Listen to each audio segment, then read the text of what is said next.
আনাচে কানাচে প্রান্তে ঘুরে বেড়ান নাই, যারা বাংলাদেশের অলিতে গলিতে টন্দখানে আজাদির আকাঙ্ক্ষা বোঝেন না, যারা ওসমান হাদির নামটা পর্যন্ত সুন্দর করে উচ্চারণ করতে পারেন না, তারা ইনকিলাব মঞ্চের নাম শোনেন নাই, তারা আগামী দিনের বাংলাদেশে অপ্রাসঙ্গিক হয়ে যাবেন।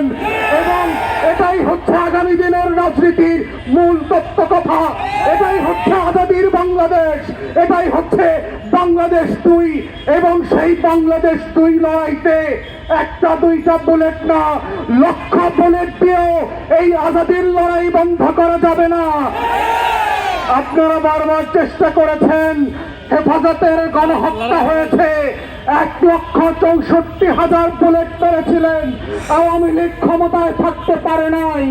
বিরোধী দলের 15,000 নেতা কর্মীকে গুম খুন করেছেন, আওয়ামী লীগ ক্ষমতায় থাকতে পারে নাই।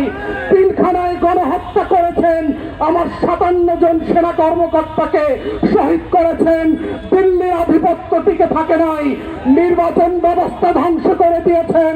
16 বছর ধরে কোরআন গণমাধ্যম দিয়ে বাংলাদেশের আজাদির বিপক্ষে প্রত্যেক দিন তথ্য সন্ত্রাস করেছেন, আওয়ামী লীগ ক্ষমতায় থাকতে পারে নাই।